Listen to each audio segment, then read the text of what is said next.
કંપનીના પ્રોડક્શન ડિપાર્ટમેન્ટમાં કામ કરતી વેળાએ કામદાર અચાનક બેભાન થયો હતો।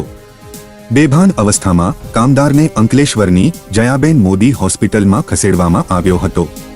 મૂળ ડેડિયાપાડા અને હાલ સંજાલી રહેતા 30 વર્ષીય આકાશ વિજય વસાવાનું સારવાર દરમિયાન મોત નીપજ્યું હતું। પાનોલી પોલીસે લાશનો કબજો મેળવી મૃતદેહને પોસ્ટમોર્ટમ અર્થે ખસેડવામાં આવ્યો હતો। પીએમ રિપોર્ટ બાદ મોત અંગેનું સાચું કારણ સામે આવશે।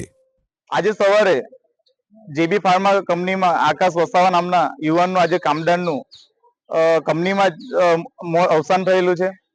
સારવાર અર્થે બીજા ઓપિનિયન માટે અહીંયા જયાબેન મોદીએ સારવાર માટે લાવેલા હતા। અમે એમના પરિવાર સાથે મુલાકાત કરતા એમને જાણવા મળ્યું છે કે છેલ્લા 6 વર્ષથી ત્યાં કંપનીમાં જેબી ફાર્મામાં જોબ કરે છે અને ત્યાં કંપનીના અંદર જ એમને અવસાન થયેલું અમને એવું લાગે છે।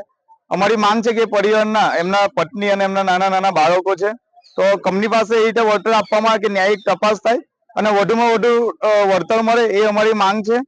અને આ એમના નાના ઉંમર એમના પિતા પણ છે તો અમારી માંગ એ જ છે કે વધુને વધુ વળતર આપવામાં આવે।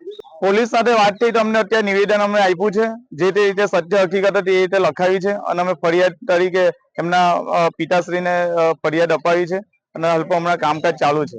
હાલ હજુ પીએમ કરવાનું બાકી છે।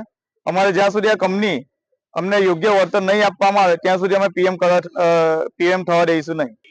ઘટના મારો છોકરો 7-8 વર્ષથી અહીંયા કંપનીમાં પાનોલી કંપનીમાં નોકરી કરતા હતા। એ ફાર્મસી જેબી ફાર્મસીમાં શું ઘટના બની છે? તો એ હવે 7-8 વર્ષથી ત્યાં રહેતા હતા અને નોકરી એ જતો હતો।